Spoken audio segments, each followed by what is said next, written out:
everyone, welcome to my channel. And today I have super exciting news for all of us. I decided to start a series of videos about the Zohar. We're going to study Zohar. We're going to study Zohar in different week. They represent a different energy.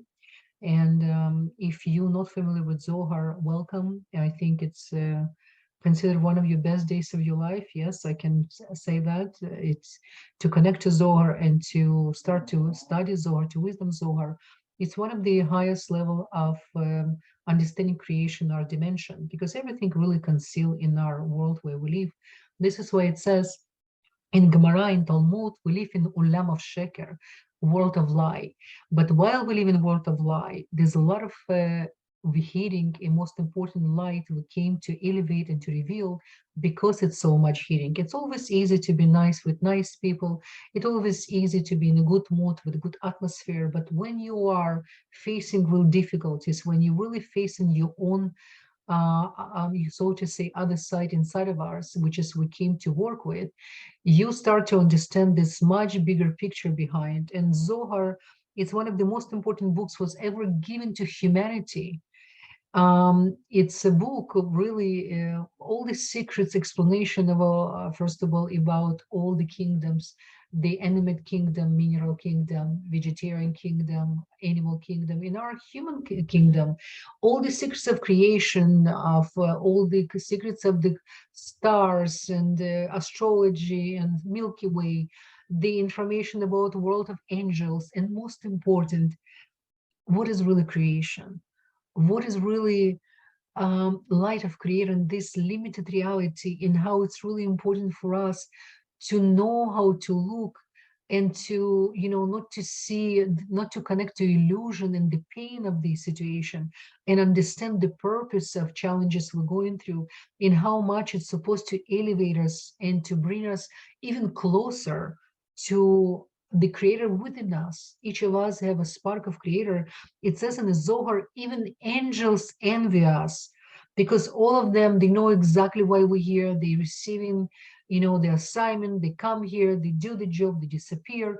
There's hierarchy of the big angels of the ministry. There's the whole ministers in upper level, and we're so big. But when we come here to this dimension, it's purposely we ask to remove the memory on the immediate understanding of this world, in order for us to earn all the step of the way. And the Zohar creator gave us such an amazing present. And the Zohar was revealed through the really amazing righteous soul. His name Shimon Bar Yochai, and he wasn't the alone who revealed this information, the author of the Zohar. He had his students, his friends, his son was hiding with him in a place called Pekin in Israel, in the cave. They were hiding closer to 12 years from the Romans, where at the time you couldn't practice any spirituality. You usually can be killed and put in jail for the rest of your life. And they sacrificed their lives in order to reveal this light. But one of the reasons they were choosing to reveal such a tremendous light of the Zohar, because of the unity and respect and love for each other.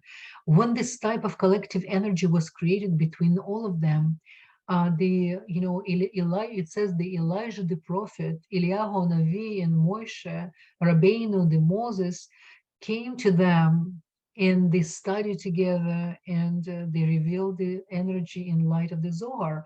And Zohar, written in Aramaic, it's one of the language not understood by angels. And you will say, how come angels cannot understand Aramaic? Yes, because Creator purposely told them, then I will create the work of light for only my children, the Am Israel. And the human, what is the Am Israel? It's the person with the big desire to receive light of Creator. And I'm going to give this amazing work of art of the creation, so we here in this dimension can understand much higher purpose of the creation and what is really to be creators. And he said that angels won't understand Aramaic, so we will be able to have a direct connection while we study and scan with our eyes, which is our eyes represent the light. Eyes represent the wind of our soul. And when we just scan and we study Zohar, we connect into something so awesome and so beyond even we can understand. And we have within us the capacity to connect to this energy. And I'm gonna end up this video with a short video from my amazing teacher, Rav Burke, one of the Kabbalists in the lineage who really went through so much in order to bring this work to masses. You know, his teacher, Rav Bradwine, and teacher of his teacher, Rav Ashlag, who actually translate the Zohar in Hebrew, and then eventually we translate in many other languages in order for us to connect to this awesome energy of the Zohar. And this is why it's called Balei Sulam. You own the ladder to come, higher and higher.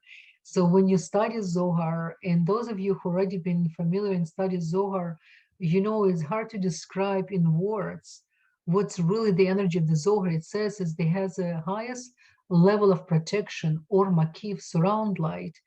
And this is why just by even physically having this book of Zohar in your home, you get in already protection. But when you study, you become part of the work of the Zohar. And when you spread the energy of the Zohar, the wisdom, and when this wisdom become part of your life, part of your essence, you feel like you're reborn again. You cannot longer say certain words easily or produce negativity, because you realize that you're part of something so big, so awesome, and so pure. Then everything what comes from our mouth, everything actually we do, it's affect the whole universe, not just the earth, planet earth, everything.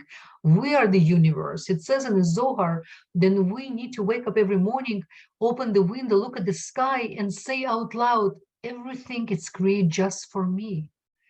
And it has nothing to do with ego. It's opposite. It will show how much appreciation you have for the soul was given to you, and for the opportunity was given to you to be here and to, to play the role of creator. Because when we leave this world, and there's a lot of information inside of the Zohar, what's happened after the death, and what is really death? It's illusion.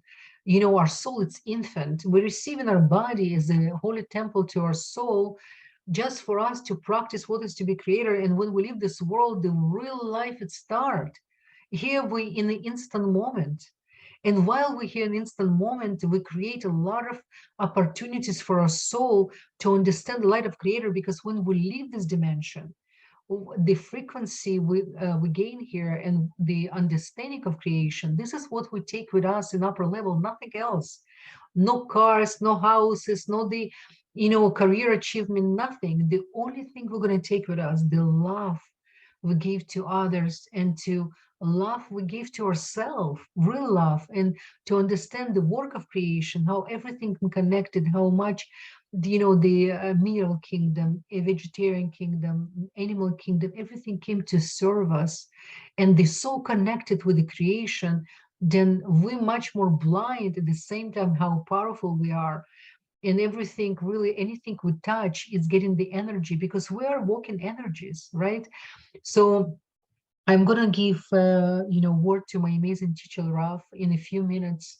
He's a master to explain complex, deep things in very simple way, and this is what really make Kabbalists so awesome, with all the energy information they have. And when you come closer to great soul Kabbalist, just to listen to the words, you already getting divine inspiration and protection.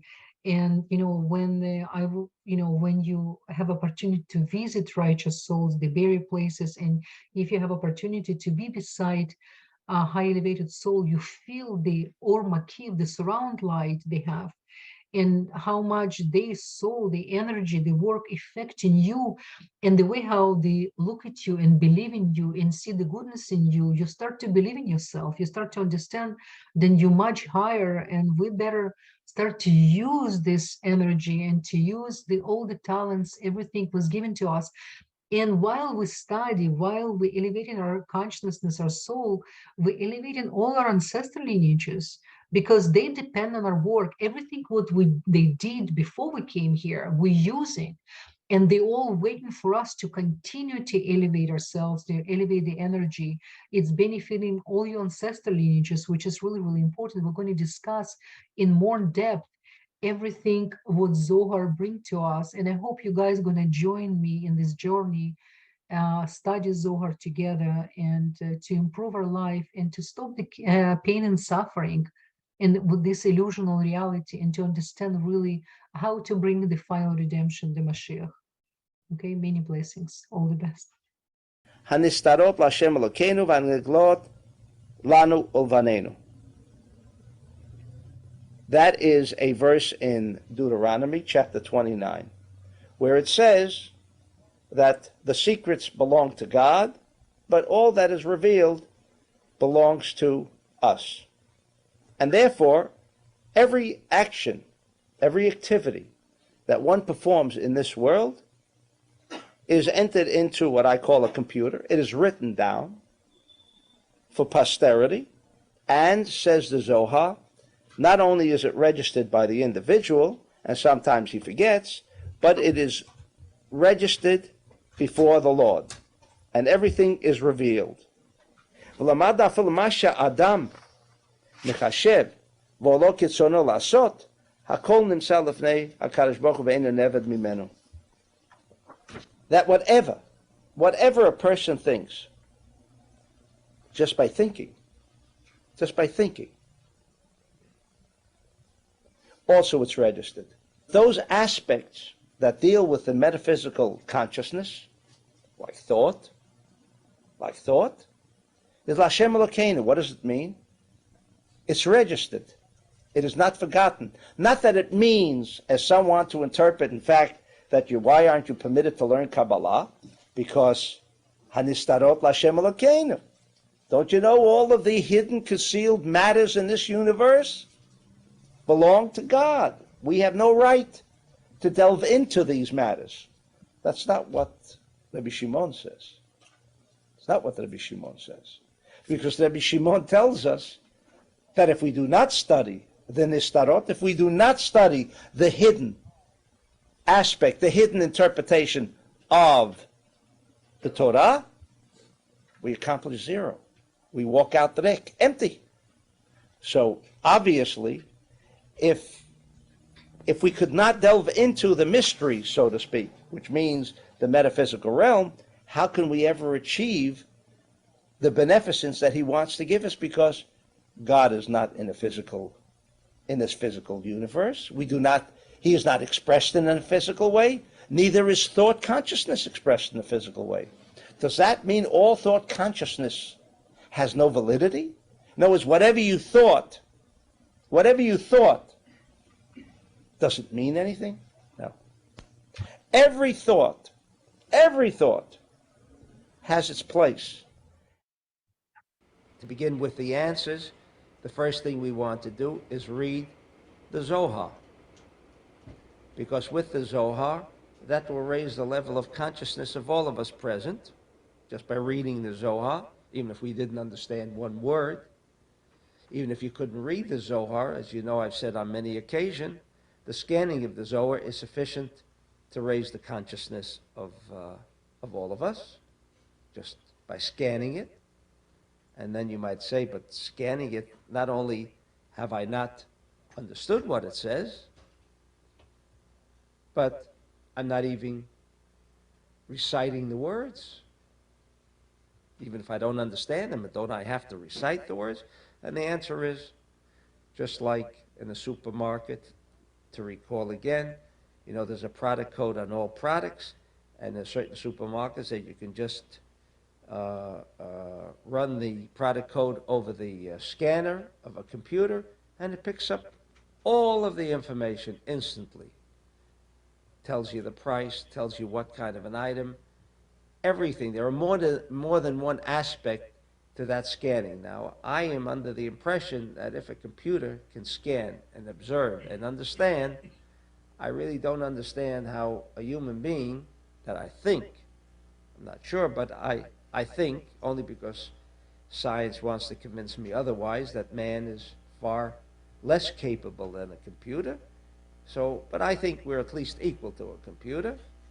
and that when we scan the words, we can also capture everything that the Zohar wishes to share with us.